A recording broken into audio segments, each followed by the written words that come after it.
성문으로 나아가라 나아가라. 백성이 올길을 닦으라. 큰 길을 수축하고 수축하라. 돌을 제하라.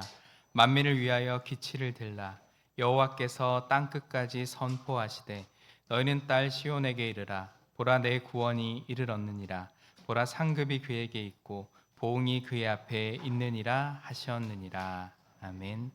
찬송과 영광을 받으시기에 합당한 주님, 주님의 오심을 기다리는 대림절 넷째 주일에 우리 가운데 빛으로 오신 주님을 소망하며 기다립니다. 주께서 베풀어 주신 크신 은혜와 사랑을 생각하며 이 시간도 감사와 기쁨으로 예배하게 하옵소서. 오늘도 베푸실 은혜를 사모함으로 기다리는 모든 성도에게 충만한 은혜를 부어주시기를 원합니다. 성령께서 변함없이 우리와 함께하여 주시기를 예수님 이름으로 기원하옵나이다. 아멘. 다 함께 찬송가 23장을 찬송합시다.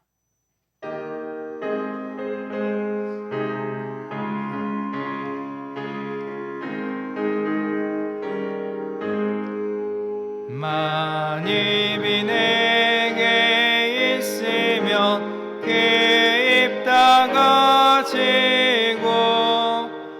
내 구주 주시는 종을 늘 찬송하겠네.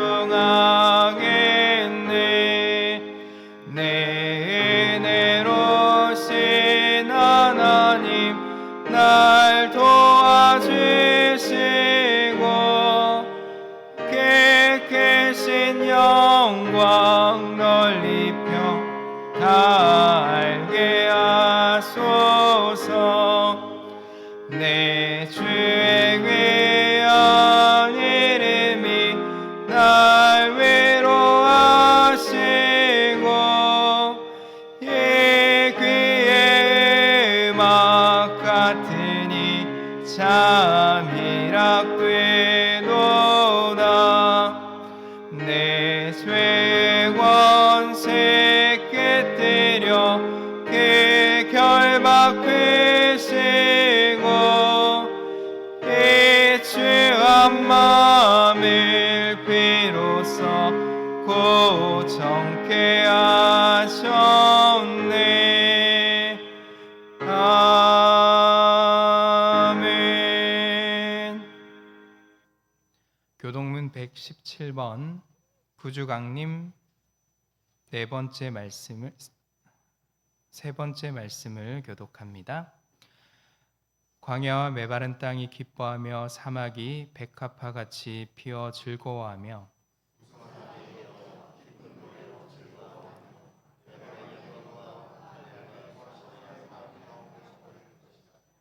그것들이 여호와의 영광 곧 우리 하나님의 아름다움을 보리로다.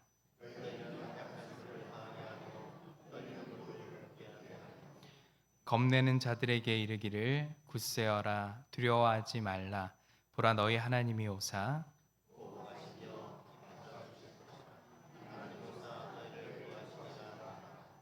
그때 맹인의 눈이 밝을 것이며 못 듣는 사람의 귀가 열릴 것이며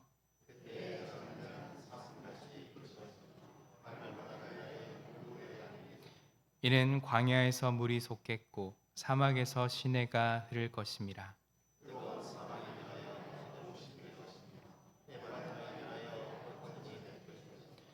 승랑이가 눕던 곳에 풀과 갈대와 부들이 날 것이며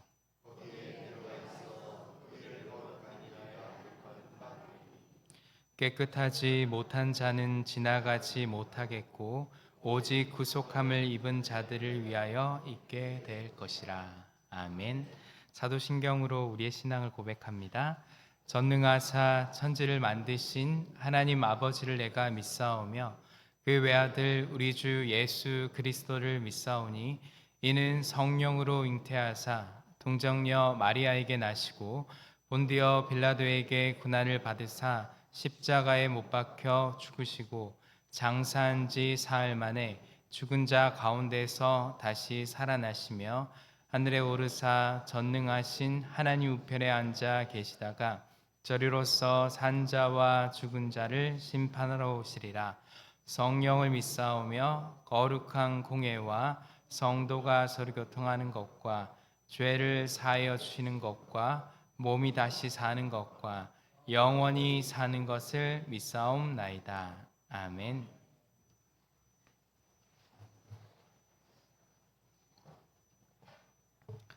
찬송가 102장을 찬송합시다.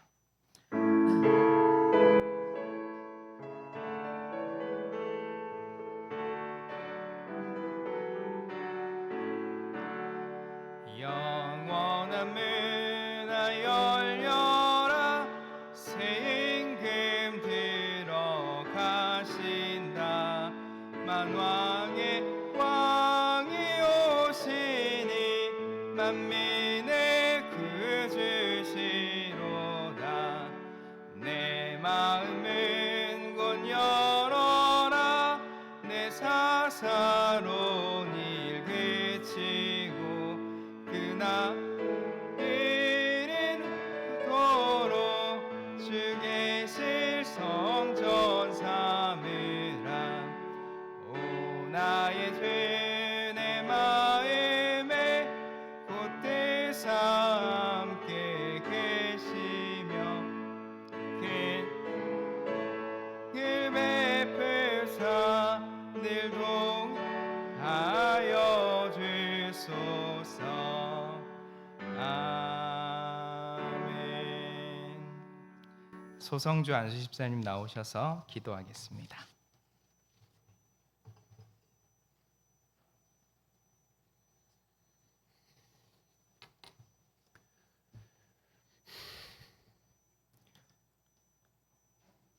저희들의 발걸음을 이제는 인도하신 하나님 감사합니다. 밖에 날치는 영하의 추운 일기 속에 길이 온통 꽁꽁 얼어붙어 있습니다. 저희 교회 나이 드신 어르신들 이전에 나오기 위해서 부지런히 서둘렀지만 날씨와 건강이 협조하지 못하여서 많은 빈자리가 보입니다. 아버지 이 시간 함께 하셔서 이 예배를 주관하여 주시옵소서. 주님, 육으로 오셔서 저희들의 빛이 되신 예수님을 통해서 저희들이 세상의 길과 진리를 알게 하시고 빛으로 오신 예수님을 통해서 세상의 구원의 빛을 비추시는 아버지를 늘 잊지 않게 하옵소서. 지난 우리의 삶이 하나님 보시기에 아름답지 못한 삶을 사는 많은 잘못과 허물이 있습니다. 이러한 우리들의 모든 죄를 이 시간 사하여 주시기를 원합니다.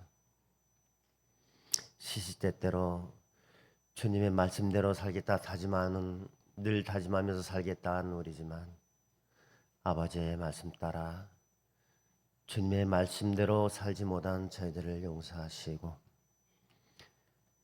저희가 하나님을 위해서 예수님을 위해서 무엇을 좀 더 할 수 있을지를 알게 하시고 말씀을 통해서 깨우칠 수 있는 시간도 허락하여 주시옵소서.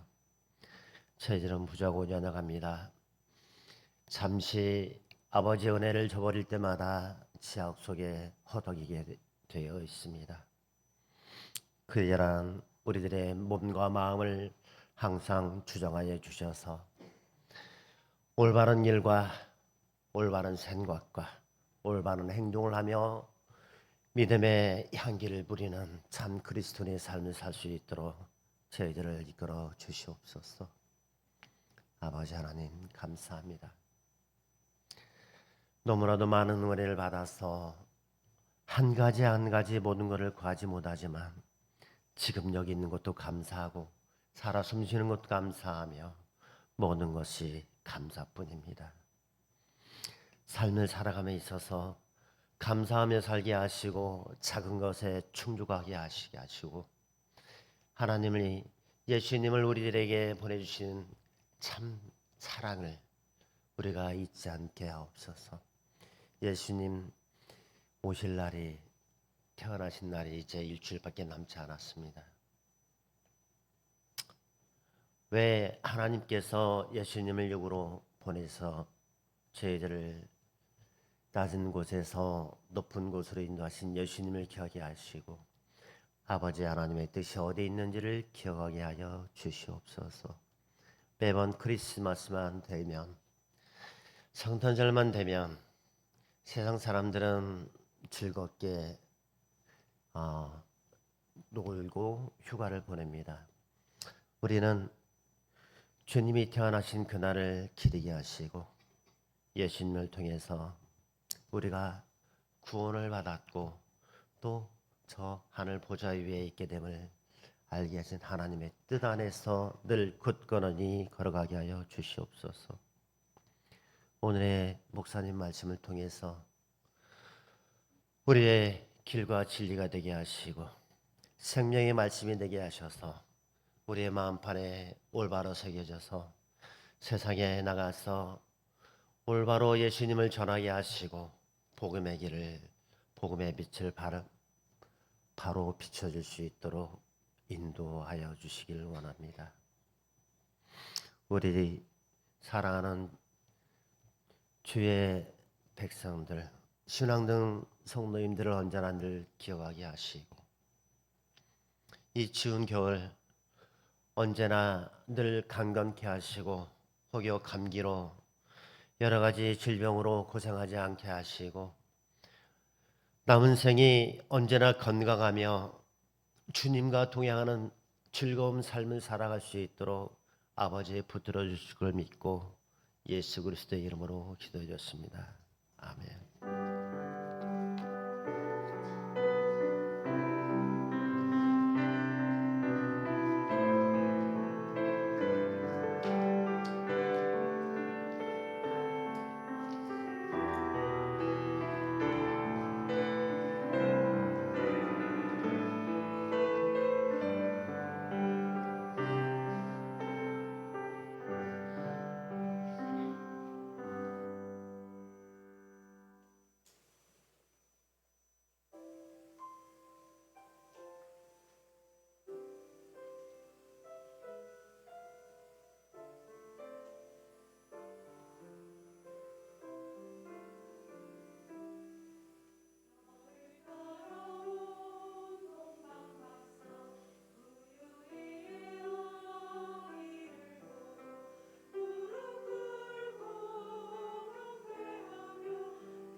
하나님께 영광의 박수 올려드립시다.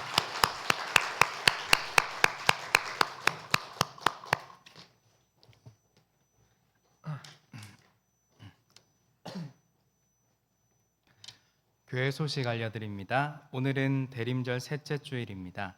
대림절에 우리가 준비해야 할 것은 아기 예수님을 영접할 따뜻한 마음입니다. 이번 한 주간 하나님과 화평을 이루어 주님을 영접할 마음을 준비하시길 원합니다. 그리하여 성탄의 기쁨이 여러분과 함께 하시길 원하며 예배에 오신 여러분들을 환영합니다. 다음 주 27일 수요 모임은 성령 집회로 모입니다. 사모하는 마음으로 기도하시고 참여하셔서 충만한 은혜를 나눌 수 있기를 원합니다. 연말 연시 교회 행사 안내입니다. 성탄 전야 행사가 12월 24일 주일 오후 7시 30분에 있습니다. 성탄 감사 예배와 성탄절 세례식이 25일 월요일 오전 10시 30분에 있습니다. 교회학교 졸업 예배가 31일 주일 2부 예배에 있습니다. 송구 영신 예배가 31일 주일 밤 11시 30분에 있습니다. 성탄절 세례교육 안내입니다. 성탄절 세례교육이 오늘 오후 12시 40분 교육관 3층 청년부실에서 있습니다. 성탄절 세례 문답이 다음 주 주일 2부 예배 후 교육관 3층 청년부실에서 있습니다. 성탄절 유아 세례 교육이 23일 토요일 오후 5시 교육관 3층 청년부실에서 있습니다. 각 부서와 팀들은 성탄 전야 행사 내용을 오늘까지 사무실로 알려주시기를 바랍니다. 2024년 달력을 배부합니다. 각 공동체별로 나가시면서 받아가 주시기를 바랍니다. 지난 주간에 나눠드린 매주 토요일 주일 준비를 위한 예배당 미화팀 지원서를 나가면서 제출해 주시길 바랍니다. 지원하신 분들은 이번 주 토요일 오전 10시에 본당 성가대석에서 모입니다. 연말 행정당회가 오늘 오후 예배 후와 수요 사경회 후에 있습니다. 한 해를 평가하고 새해를 준비하는 모임입니다. 위에서 기도해 주시기를 바랍니다. 장학위원회 모임이 다음 주일 오후 3시에 있습니다. 제62기 빛고울 영성훈련이 2024년 1월 18일 목요일에서 20일 토요일까지 있습니다. 장소는 백양 관광 호텔에서 있습니다. 회비는 15만 원으로 절반은 교회에서 지원합니다. 하나님을 만나 남은 삶을 새롭게 살기를 원하는 분들은 지원해 주시기를 바랍니다. 담임 목사님 동정입니다. 월요일 목회뱅크 강의가 있습니다. 다음 주 식당 설거지 봉사는 12공동체에서 합니다. 이번 주 생일 맞으신 분들입니다. 서혜은 성도님, 이경희 집사님, 이정숙 집사님, 배미산 집사님, 남궁선희 집사님, 한상윤 권사님, 강태희 집사님, 우리 박수로 축하합시다. 다 함께 찬송가 100장을 찬송합니다.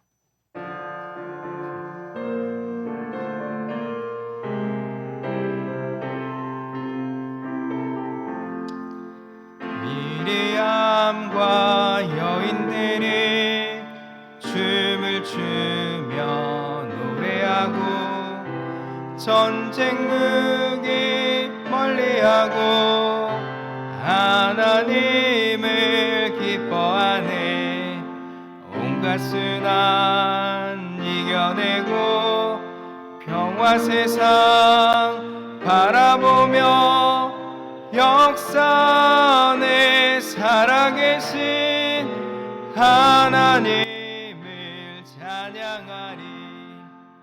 마리아는 이웃들과 기도하며 노래하고 비천함을 높이셨던 하나님을 기뻐하네. 갈릴리의 사람들과 평화 세상 바라보며 세상 속에 태어나신 예수님을 찬양하리. 오랫동안 기다려온 백성들이 노래하고 구원신 약속하신 하나님을 기뻐하네. 분열 분쟁 사라지는 평화 세상 바라보며 평등인가 창조하신 하나님을 기다리세. 아멘.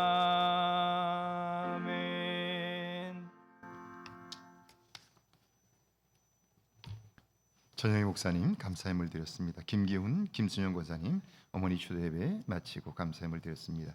남궁선이 최혁진 집사님 하나님의 은혜 감사합니다. 한 주간의 삶을 허락하시고 거룩한 주일 예배드리게 하심을 감사한 무명으로 이복실 권사님 구갑자, 무명으로 선교회물 조병선장로의 이은정 권사님 구갑자, 김기훈, 김순영 권사님 1,000번 제물 드렸습니다. 기도합니다. 전능하신 하나님 아버지, 이 땅을 사는 동안 주의 은혜 안에 살게 하시고 특별히 오늘 우리에게 말씀하시고 이끄시는 하나님의 손길을 보게 하시니 감사합니다. 날마다 그 주님의 인도하심을 받아 살게 하셔서 우리를 통한 하나님의 계획들이 이 땅에서 온전히 이루어지게 하옵소서. 우리가 노력하여 무엇을 얻는 것으로 인하여 기뻐하는 것보다 우리를 축복하시고 도우시는 하나님의 손길로 인하여 기뻐함으로 우리의 기쁨이 영원히 사그라지지 않게 하시고 그 기쁨 안에 사는 저희들 되게 하옵소서. 말씀에 순종하여 드리신 10의 1조와 주정예물과 주일 예물을 드립니다. 감사함으로 드리는 예물과 선교 예물과 1,000번째 예물을 드리나니 주님, 이 예물 속에 담긴 마음들을 받아 주옵소서. 그리하여 그 마음이 복되게 하셔서 그 마음을 통하여 새로운 일들을 꿈꾸게 하시고 하나님의 계획하신 일들을 알게 하시며 그 일을 향하기 부족함이 없도록 도와주시고 하늘로부터 부어지는 하늘의 능력을 덧입어 사는 저희들 모두 되게 하옵소서. 주님이 도와주셔서 날마다 감사가 풍성케 하시고 주를 섬기는 기쁨이 더욱 넘치게 하옵소서. 주님, 마음의 소원을 담아 드리는 예물을 받아주시고 속히 응답하여 주옵소서. 내가 새 일을 이루리라 약속하셨으니 그 새 일이 우리의 삶 속에 속히 경험되게 하옵소서. 예수님의 이름으로 축복하며 기도하옵나이다. 아멘.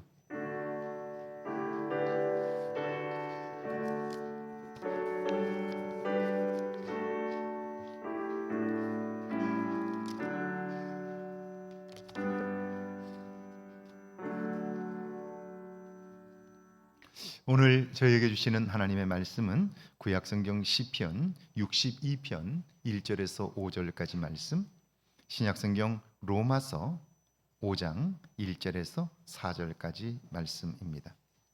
먼저 우리 구약성경 시편 62편 1절에서 5절까지 말씀 우리 한 목소리로 함께 봉독합니다.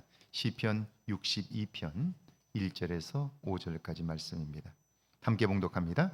나의 영혼이 잠잠히 하나님만 바라며 나의 구원이 그에게서 나오는도다. 오직 그만이 나의 반석이시요 나의 구원이시요 나의 요새이시니 내가 크게 흔들리지 아니하리로다. 넘어지는 담과 흔들리는 울타리 같이 사람을 죽이려고 너희가 일제히 공격하기를 언제까지 하려느냐. 그들이 그를 그의 높은 자리에서 떨어뜨리기만 꾀하고 거짓을 즐겨하니 입으로는 축복이요 속으로는 저주로다. 나의 영혼아 잠잠히 하나님만 바라라. 무릇 나의 소망이 그로부터 나오는도다. 아멘. 로마서 5장 1절에서 4절까지 말씀입니다. 로마서 5장 1절에서 4절까지 말씀입니다. 함께 봉독합니다. 로마서 5장 1절에서 4절까지 말씀입니다. 함께 봉독합니다. 그러므로 우리가 믿음으로 의롭다 하심을 받았으니 우리 주 예수 그리스도로 말미암아 하나님과 화평을 누리자.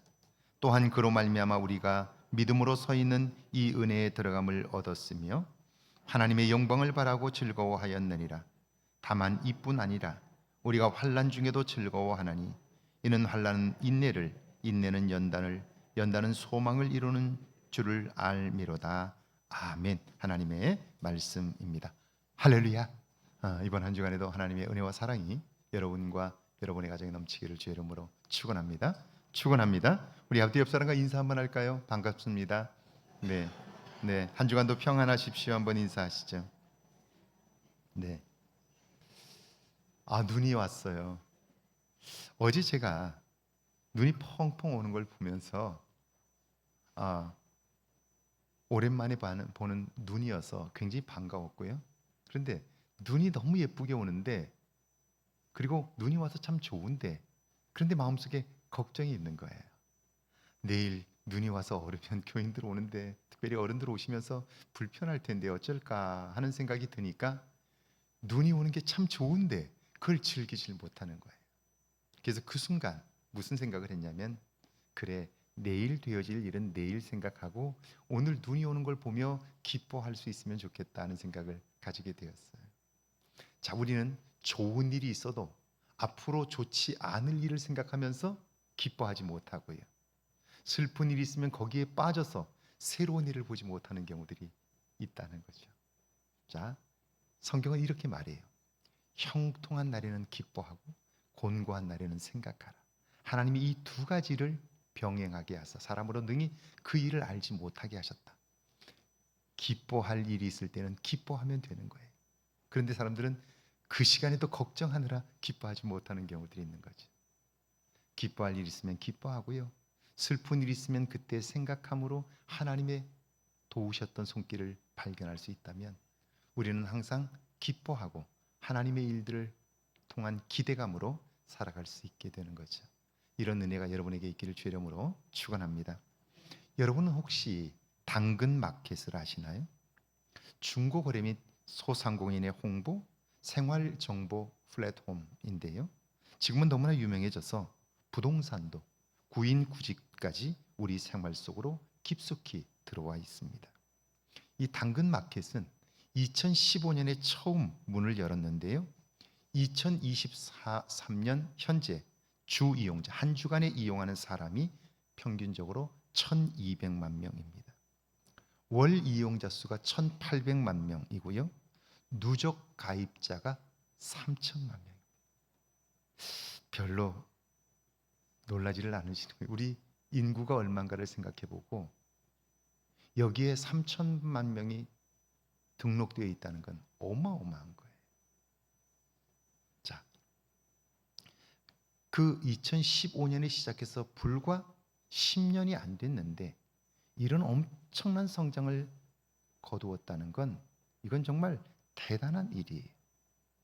그만큼 사람들이 이 플랫폼을 사용하고 좋아한다는 거죠. 사람들의 필요를 그곳에서 채울 수 있다는 거죠. 직거래를 통해서 싸게 물건을 구입할 수 있다는 장점이 있는 거예요. 그런데 이런 직거래는 위험 요소도 있습니다. 중고니까요, 가격을 잘 모르면 속을 수 있습니다. 그뿐 아니라 엉터리 물건을 만날 수도 있는 거예요. 겉모습만 좋아 보이는데 사와서 보니까 안 되는 거예요. 그럴 수 있는 거예요. 그럼 속는 거죠. 자, 그것보다 더 위험한 것은요, 이 직거래이기 때문에 물건을 가지러 가야 돼요. 사람이 만나야 돼요. 그러다 보니까 위험한 일을 당할 수도 있는 거예요. 자, 속을 수 있죠? 위험한 일도 만날 수 있어요. 그러면 우리 생각이 어때요? 그건 사용하지 말아야 되겠다라고 생각해요. 왜? 위험이 있으니까요. 그런데 그런 것만 있는 거 아니에요. 근데 우리는 너무나 빨리 속단하는 경우들이 있다는 거예요. 지난 주간에 당근마켓 동네 생활 커뮤니티에 감동적인 글 하나가 올라왔습니다. 2년 전 제 밥솥을 사간 남자와 결혼하게 되었습니다 라는 제목의 글과 함께 청첩장이 올라온 거예요. 자, 직거래는 위험할 수도 있지만 이런 감동적인 사건도 가능하다는 걸 보여준 거예요. 그렇다면 어떻게 그런 일이 가능했을까요? 그 글을 올린 A씨는요, 2년 전 자신에게 필요 없는 밥솥을 팔기 위해서 사진과 함께 매도 의견을 올렸습니다. 그랬더니 그 사진을 본 B 씨가 연락을 한 거예요. 자, 이제 밥솥을 내가 사야 하니까 밥솥 주인과 만나야 되지요. 어쩔 수 없이 만나야 돼요. 자, 그러니까 사람들은 아하, 그때 밥솥을 사러 갔다가 첫눈에 반했구나, 그렇게 생각해요. 그런데 아닙니다. 당신은 코로나 상황이었기 때문에 마스크를 쓰고 있어서 서로 얼굴을 볼 수 없었어요. 그러니까 한눈에 반할 수 없는 거죠. 전체적인 얼굴을 보지 못했어요. 게다가 B 씨가 A 씨를 보는 순간 너무 어리다고 생각을 했어요. 마스크를 쓰고 있으니까 전체 얼굴을 볼 수 없으니까요, 보여지는 모습으로만 판단하는데 너무 어리다, 나보다 한참 어리다, 그렇게 생각했으니까요, 결혼이나 연애 같은 마음을 가질 수가 없었던 거예요. 그런데 어떻게 두 사람이 결혼하게 되었을까요? 이 밥솥 사진에 보면요, 제가 오늘 사진을 준비했는데 제가 저쪽 방송실에 넘겨주지 않아서 못 보여주는데, 이 밥솥 사진을 찍으면서 거기에 고양이 한 마리가 같이 찍혔어요. 그러니까 고양이는 그냥 밥솥을 찍다 보니까 들어온 거예요. 자, 고양이가 찍혔는데요, 그걸 본 B 씨가 가면서 고양이 간식을 사가지고 간 거예요. 그리고는 밥솥에 고장이 있나 없나를 점검하고 나서 일사천리로 그 밥솥을 샀습니다. 나오면서 주변을 둘러본 거예요. 고양이가 있나 없나를 보고요, 그리고는 고양이가 너무 예쁘더라고. 고양이가 예뻐서 샀다 그러면서 고양이 간식을 건네준 거예요. 자, 예상치 못한 일이지요. 그래서 사실은 감동이 있는 거예요. 여러분이 이런 호의를, 예상치 못한 호의를 받았다면 어떨까요? 그것이 끝인가요? A씨는요, 자기 고양이에게 관심을 보이고 간식까지 사다 준 그 B씨가 고마운 거예요. 그래서 그냥 보낼 수가 없는 거예요. 그래서 그분은, A씨는요, 그 앞에 슈퍼에 가서 바나나 우유를 하나 사서 그분에게 건네준 거예요. 따뜻하게 데워진 것을요. 그리고 헤어진 후에는 고양이가 간식을 먹는 사진과 함께 고맙다는 문자를 보냈습니다. 답장이 왔겠죠. 그래서 고양이 때문에 대화를 시작하게 되었고요, 그 고양이에 대한 관심은 서로에 대한 관심으로 발전을 했고, 알고 보니까 두 사람이 1살 차이예요. 어리다고 생각했는데, 그래서 전혀 이성적인 감정을 가지지 않았는데 대화를 하다 보니까 1살 차이인 거예요. 그때부터 친근감이 생겼고 서로를 향해 마음을 열게 되었어요. 그리고 2년 반의 연애 끝에 드디어 결혼하게 된 거예요. 그렇다면 한번 생각해 보세요. A씨와 B씨 두 사람의 관계, 서로에게 관심을 가지게 된 계기가 뭔가요? 고양이 간식이에요. 자, 그것은 단순한 고양이 간식이 아니라 상대방에 대한 관심이었어요. 그 관심이 A씨의 마음에 다 고마움을 일으켰죠. 그래서 바나나 우유를 사다 주었고요, 간식을 먹는 고양이 사진을 찍어 B씨에게 보내게 한 거예요. B씨의 경우는 어때요? 내가 한 작은 일이 누군가에게 기쁨이 되니까 좋은 거죠. 그런데 내가 좋으면요, 상대방도 좋게 보이는 거예요. 결국 서로를 향해 마음이 열리고요, 함께 하고 싶었던 거예요. 결혼까지 하게 된 거죠. 자, 이것은 사람들과의 관계만이 그런 것이 아니라 하나님과의 관계도 그래요. 여러분, 이걸 꼭 기억하셔야 돼요. 여러분의 남은 삶을 풍성하게 살고 싶다면, 여러분의 남은 삶을 행복하게 살고 싶다면 여러분은 이 한 가지를 꼭 기억하셔야 돼요. 여러분이 누군가를 좋아하지 않는데 그 사람이 나를 좋아할 수가 없어요. 내가 호의적인 관심을 가지지 않는데 그 사람이 나에게 호의적인 관심을 가지고 대할 수는 없는 거예요. 사람을 얻어야 남은 삶은 풍성해져요. 근데 사람을 얻는 가장 기본적인 것이 다른 사람을 우호적으로 대하는 것이고요. 그 사람에게 긍정적인 관심을 가지는 거예요. 그게 인간 관계를 새롭게 할 뿐 아니라 우리의 삶을 풍성하게 해요. 그리고 이런 삶의 태도가 하나님과의 관계도 새롭게 형성하게 하는 거예요.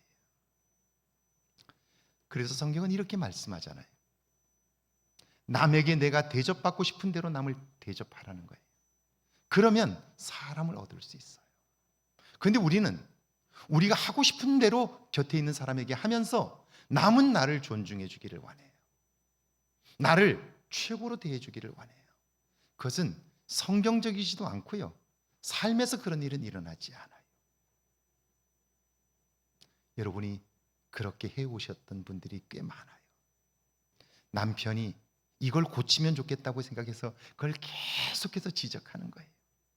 아내가 이런 건 좀 고쳤으면 좋겠다 싶어서 계속해서 그걸 지적하는 거예요. 그랬더니 고쳐지던가요? 절대 고쳐지지 않습니다.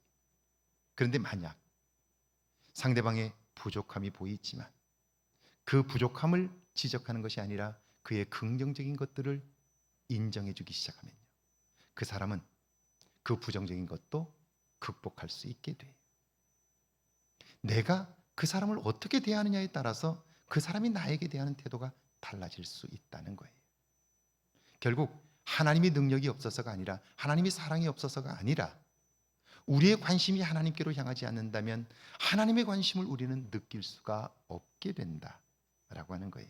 오늘 구약에 보면 시편 62편은 시편 39편과 거의 같은 시기에 쓰여졌습니다. 이 두 시편의 공통점은 다윗이 죽음의 위기를 만났다 하는 거예요. 시편 39편에서 다윗은 이렇게 고백합니다. 여호와여, 나의 종말과 연한이 언제까지인지 알게 하사 내가 나의 연약함을 알게 하옵소서. 주께서 나의 날을 한 뼘 길이만큼 되게 하심에 나의 인생이 주의 앞에서는 없는 것 같사오니 사람은 그가 든든히 서 있을 때에도 진실로 모두가 허사뿐이니이다. 진실로 각 사람은 그림자같이 다니고 헛된 일로 소란하며 재물을 쌓아나 누가 거둘지 알지 못하나이다. 그래요. 지금 다윗은 병들었어요. 죽게 된 거예요. 그 자리에 서고 보니까 사람의 삶이라는 게 보잘것이 없어요. 재물도 권세도 그 어떤 것도 내 것이 아닌 거예요. 그런데 놀라운 것은요, 죽음 앞에 선 다윗의 모습입니다. 그에게는 두려움이 없습니다. 그렇다고 허무함에 사로잡힌 것도 아닙니다. 오히려 가장 솔직하고 가장 진실한 마음으로 그는요, 죽음을 대하고 있습니다. 시편 62편 3절과 4절인데 한번 같이 읽어볼까요? 함께 읽습니다. 넘어지는 담과 흔들리는 울타리 같이 사람을 죽이려고 너희가 일제히 공격하기를 언제까지 하려느냐.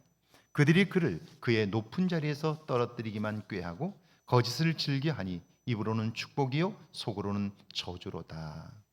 지금 다윗은요, 죽음이 예상되는 위기를 만났어요. 이제는 정말 살기 어렵겠구나, 이제는 정말 죽게 되었구나 하는 상황을 맞이하고 있는 거예요. 이유는요, 그 아들 압살롬이 반란을 일으켰어요.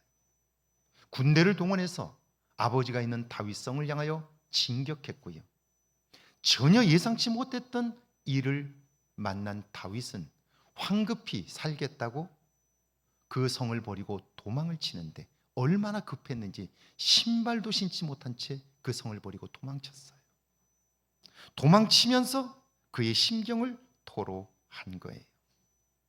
여러분, 그 아들이 어떤 아들입니까? 이 아들 압살롬은요, 이복형 암논을 죽였습니다. 다윗으로서는 이 아들도 내 아들이고 저 아들도 내 아들이에요. 비록 그가 잘못한 일이 있어요. 그렇다고 해서 그를 죽인 이 아들을 용서하는 게 쉽지 않아요. 그럼에도 불구하고 다윗은요, 정말 그 아들을 용서했어요. 그뿐 아니라 이 아들은 몇 번에 걸쳐서 아버지의 자리를 노렸어요. 모반을 꿈꿨다고요. 그걸 아버지가 알지만 그럼에도 불구하고 이 아들을 용서했어요. 포용해 줬다고요. 아들로 여겨줬어요. 그런데 그런 놈이 결국은 아비를 몰아내고 성을 차지한 거예요. 그리고 아버지를 죽이려고 하는 거예요. 자, 그것도 정말 화가 나고 견딜 수가 없어요.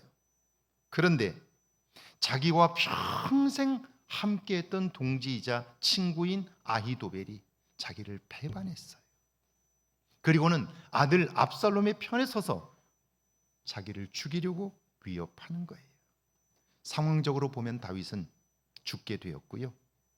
그런데 그 일을 저지른 아들과 배반하여 그를 충동하고 있는 친구 아히도벨을 생각할 때 분노와 배신감으로 견딜 수가 없는 거예요. 여러분이 만약 이런 상황에 있게 되었다면 어떨까요? 무슨 생각이 들까요? 어떤 심정일까요? 그런데 여기 1절과 2절 한번 보실까요? 함께 읽습니다. 1절과 2절입니다. 나의 영혼이 잠잠히 하나님만 바라며 나의 구원이 그에게서 나오는도다. 오직 그만이 나의 반석이시요 나의 요새이시니 내가 크게 흔들리지 아니하리로다. 원래 이 본문은요, 전부 다 명사로만 되어 있고요, 동사가 없습니다. 있는 그대로 번역하면 나의 영혼이 침묵, 하나님을 향하여 그분으로부터 구원, 이렇게 되어 있어요. 지금 다윗은 죽게 되었지요. 속에는 분노와 그리고 증오심과 배신감에 치를 떨고 있을 수밖에 없는 상황이에요. 그런데 그는요, 자신의 영혼이 침묵하고 있다는 거예요. 아니, 자기 영혼을 향해서 침묵하라, 그렇게 외치고 있는 거예요. 동요하고 나면 그 말을 아무리 해도 소용이 없습니다. 그런데 이 상황에서 침묵하라, 동요하지 말라라고 자기 자신에게 외침으로 마음이 감정에 빼앗기지 않고 상황에 빼앗기지 않는 이 상황을 경험하고 있는 거예요. 왜냐하면 그래야 하나님이 하시는 구원을 경험할 수 있기 때문이다 라고 이야기하는 거예요. 지금 다윗은 죽게 되었지요.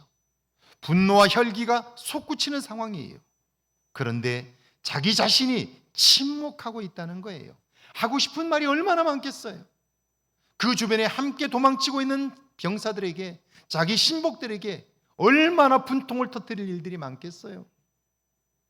그 아들을 향해서 정말 저주를 퍼붓고 자기를 배신한 아히도벨에게 정말 저주를 퍼부어도 속이 시원치 않는 상황들이죠. 그런데 그때야말로 침묵해야 될 때인데요, 그는 그걸 알기에 자기 영혼에게 침묵하라, 동요하지 말라, 하나님의 구원을 기대하라, 이렇게 외치고 있는 거예요.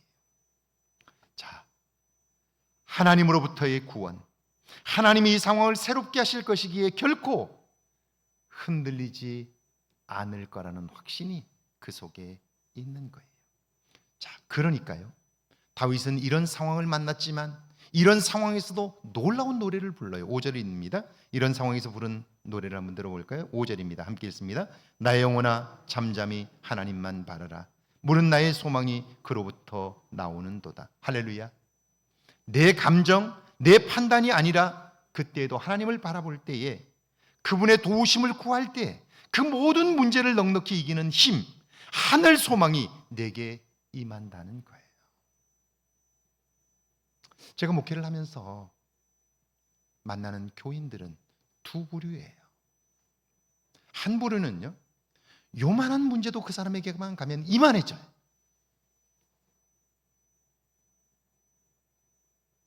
그런데 이만한 문제도 그 사람에게 가면 요만해져요. 여러분, 누가 그의 삶을, 자기 삶을 행복하게 살까요? 요만한 문제를 이만하게 만드는 사람은 그의 삶에 평안이 있을까요? 없어요. 왜 그럴까요? 그런 사람들은 자꾸 누구 때문에 그렇다고 그래요. 누가 그렇게 말한다고 그래요. 상황이 그렇다고 말해요. 아니에요. 상황이 아무리 그래도 내가 그렇지 않으면요, 그건 틀렸다고 말해줘요. 그렇게 하면 안 된다고 말해줘요. 그런데 그 소리가 크게 들리는 것은 내가 그 말에 동조하기 때문이에요. 여러분, 신앙 안에서 가장 중요한 게 뭡니까? 그것은 화평을 이루는 거예요. 우리가 죄의 문제를 극복해야 하는 이유는 단 하나예요. 그것은 죄가 우리를 지배하는 한 우리의 삶에 평화는 없기 때문에 그래요. 우리가 왜 예수 그리스도를 기다려야 할까요? 그것은 예수 그리스도께서 평화의 왕으로 오시기 때문에 그래요. 죄의 문제는 하나님과의 관계가 깨지면서 생기는 거예요. 그러면 다시 평화하기 위해서, 하나님과 화해하기 위해서 가장 중요한 것은 우리가 하나님을 만나야 돼요. 그런데 우리는 죄를 가진 채 하나님을 만날 수가 없어요. 그래서 우리에게는 중재자가 필요한 거죠. 중재가 필요한 거예요. 그 중재자로 오신 분이 예수님이셔요. 그래서 예수님 없는 평화는 불가능해요. 화해도 불가능하고요, 온전한 관계가 불가능한 거예요. 여러분이 여러분 주변에 있는 사람들과 화평을 이루기를 원하시나요?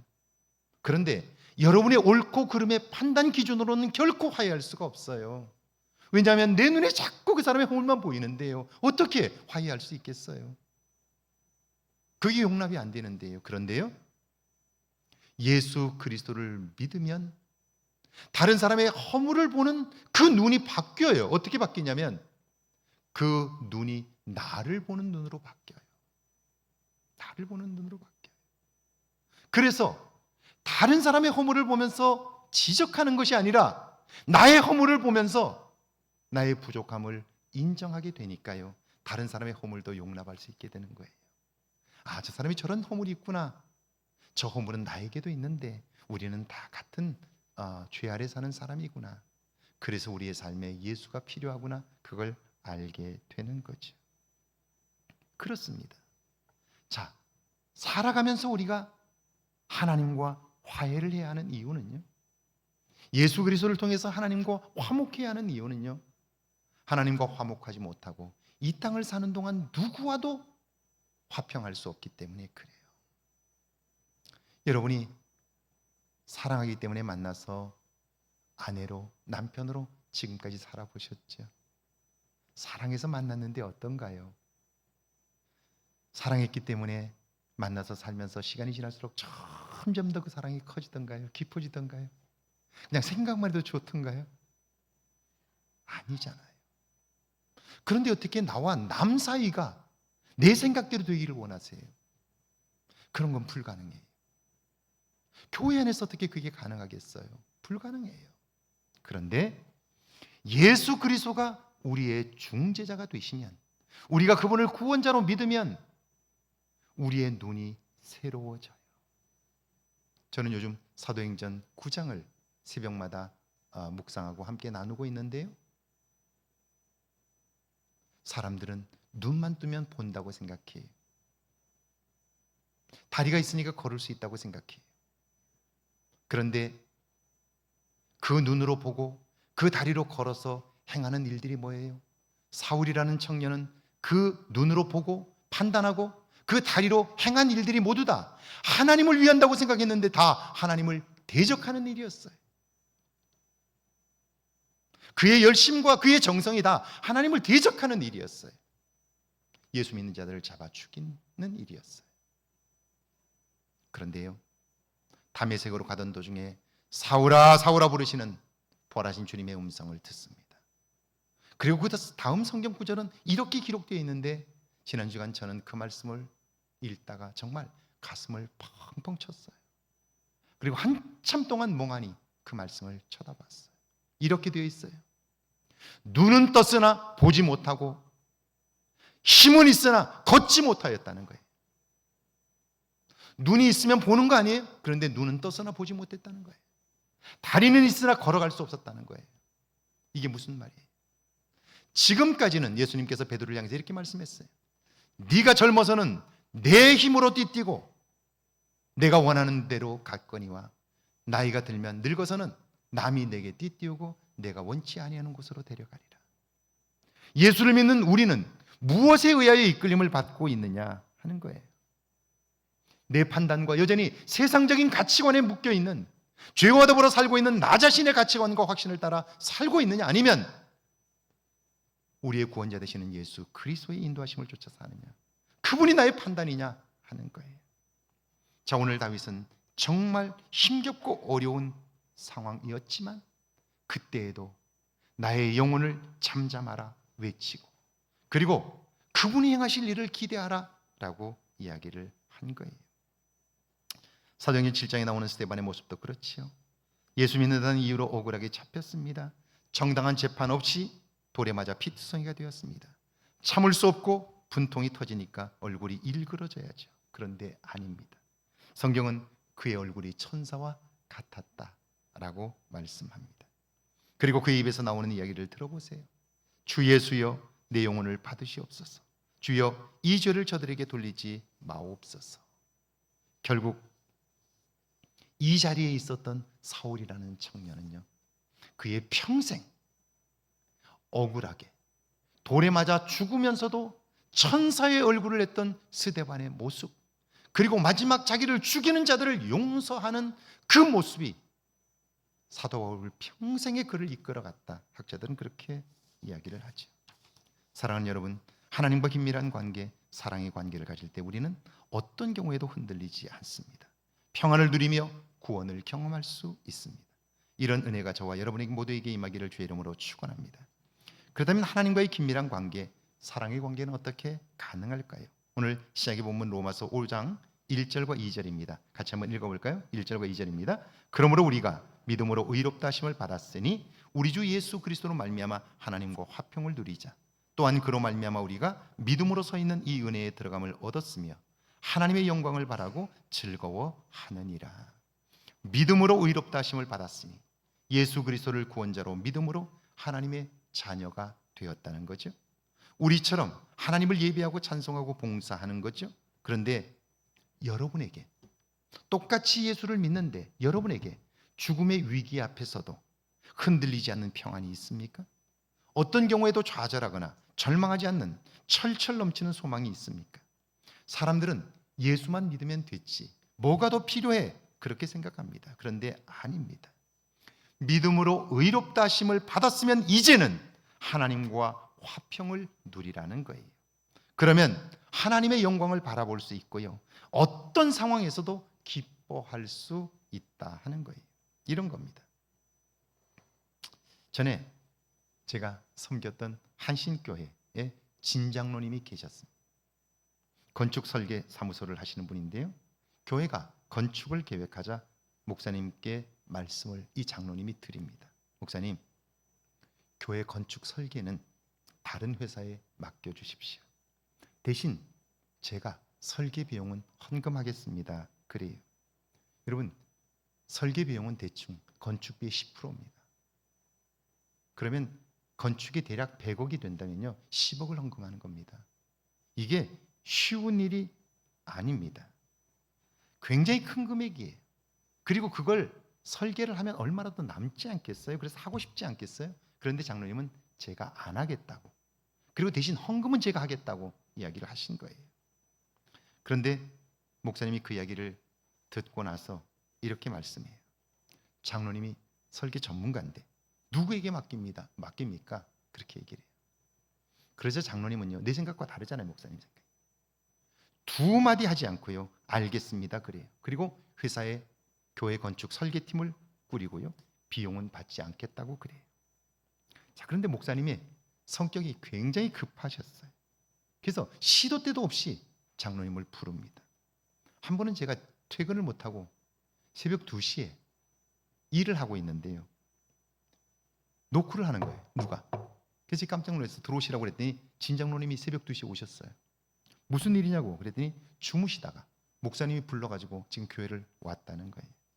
그래서 제가 너무 장로님이 속상해 하실까 봐, 장로님, 목사님 너무 하시는 거 아닙니까? 아니, 사업하는 것도 힘든데 밤낮 없이 부르면 도대체 어떻게 삽니까?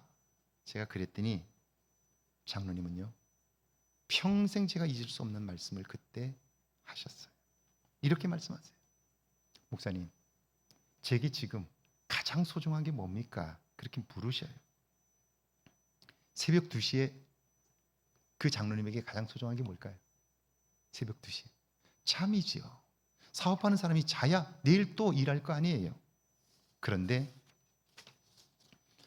잠 아닙니까? 그랬더니 장로님이 이렇게 말씀하세요. 하나님께서 가장 소중한 것을 하나님께 가장 소중한 것을 드릴 수 있게 하는 목사님이 얼마나 고맙냐고. 그게 왜 속상할 일이냐고 그러는 거예요. 자, 똑같은 일인데 나중심적으로 생각하면 그 일은 짜증나는 일이고 속상한 일이고 집어 던지고 싶은 일이죠. 그런데 하나님 편에서 생각해 보면 지금 내가 목사님 때문에 가장 소중한 것을 하나님께 드릴 수 있는 기회를 얻었어요. 그러니 그 일이야말로 가장 축복된 일이라고 말씀을 하신 거예요. 제가 그 말을 듣고 충격을 받아서 한참을 멍하니 있었어요. 하나님과 아름다운 관계를 맺고 살면 화가 날 만한 상황에서도 이렇게 기뻐할 수 있는 거예요. 그래서 3절 이렇게 고백하죠. 3절 한번 같이 읽어볼까요? 함께 읽습니다. 다만 이뿐 아니라 우리가 환난 중에도 즐거워하느니 이는 환난은 인내를. 그래서 이 눈을 회복하면 환난 중에도 기뻐할 수 있다는 거예요. 환난은 인내를, 인내는 연단을, 연단은 소망에 이르게 하기 때문에 그래요. 그러니까 하나님과의 관계를 회복한 사람, 하나님과 교제하는 사람은요, 환난의 때에도 뭘 보냐면 그 끝에서 이루실 하나님의 영광을 보기 때문에 그 환난으로 인하여 슬퍼하거나 좌절하거나 절망하는 것이 아니라, 불평하는 것이 아니라 그 마지막 하나님이 향하실 놀라운 영광을 보기 때문에 그는 그때에도 기뻐할 수 있게 되는 거죠. 그러니까 믿음 안에 우리가 예수를 믿게 되었고 믿음 안에 살게 되었다면 이제 우리는 하나님의 말씀을 통하여 인내를 훈련해야 하는 거죠. 하고 싶은 말을 참고요, 아무리 하고 싶은 행동이 있어도 하나님께 영광이 되지 않는다면 과감히 버릴 수 있는 이 인내를 배우지 못한다면 결국 우리가 행하는 말과 우리가 행하는 행동이 하나님의 일에 걸림이 될 수밖에 없고요, 하나님의 영광을 가리는 것이 될 수밖에 없다 하는 거예요. 그렇습니다. 인내를 배우지 못하면 우리는 상황에 따라 판단할 수밖에 없고, 상황에 따라 판단하면 결국 우리의 시간들은 낭비되는 시간이 되고 마는 거죠. 하나님과 평화를 이루고 그래서 소망 있는 삶, 구원 있는 삶을 사는 첫 번째 단계는 그러므로 인내하는 거예요. 이때 인내라는 말은요, 어떤 상황에서도 내 판단을 유보하는 거예요. 좋다, 나쁘다, 옳다, 그르다, 선이다, 악이다, 된다, 안 된다, 할 수 있다, 할 수 없다, 우리는 너무나 쉽게 이렇게 판단합니다. 그런데 그게 맞던가요? 아닙니다. 자, 사는 게 힘들다고 밤새워 이야기해 보세요. 일어날 때는 마음만 무겁고 힘이 빠집니다. 하나님을 놓치기 때문입니다. 하나님께서 예수 그리스도를 우리에게 보내주신 목적은 그분을 통해 어떤 상황이나 현실을 뒤집게 하기 위함입니다. 이것이 구원자라는 이름의 뜻입니다. 주님의 오심을 기다리는 대림절기에 하나님과 평화를 이루고 싶습니까?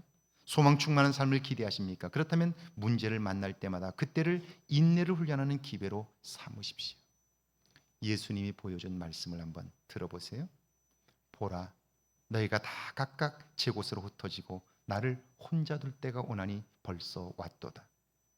제자들이 그렇게 맹세했지만, 예수님께서 너희가 다 나를 버리리라 말씀했지만, 절대 그런 일이 없다고 맹세했지만 다 버리고 도망칠 날이 올 텐데 그날이 벌써 왔다고 말씀하세요. 예수님은 혼자 되신 거죠. 고독하고 외롭고 저 인간들이 어떻게 그럴 수 있나 원망할 수 있는 상황이죠. 그런데 예수님은 이렇게 말씀하세요. 그러나 내가 혼자 있는 것이 아니라 아버지께서 나와 함께 계시느니라. 할렐루야. 자, 이것을 너희에게 이르는 것은 너희로 내 안에서 평안을 누리게 하려 함이라. 세상에서는 너희가 환난을 당하나 담대하라. 내가 세상을 이기었노라. 할렐루야. 예수님께서 이 땅에 오신 목적이고요, 우리가 그분을 기다려야 하는 이유인 거죠. 대림절기에 그 예수님을 기다리고 영접하여 이 놀라운 평안의 삶, 풍성한 삶을 경험할 수 있기를 주의 이름으로 축원합니다. 기도합니다. 우리 함께 기도할까요?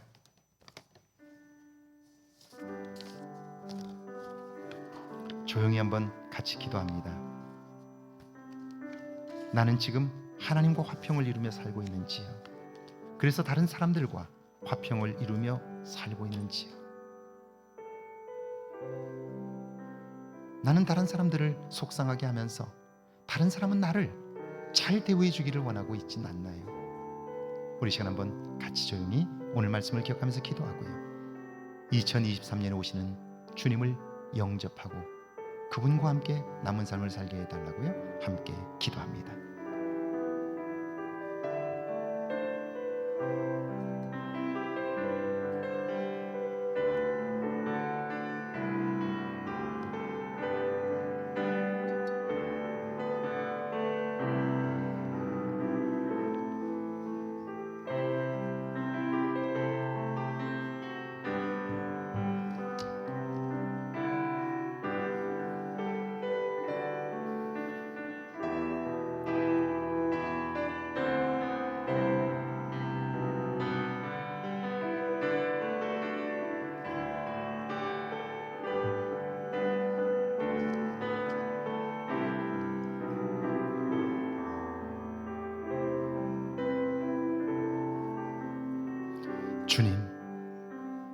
주님의 오심을 기다리는 이 대림절기에 이제 다시 한번 주님을 영접함으로 하나님과 화평을 이루게 하옵소서.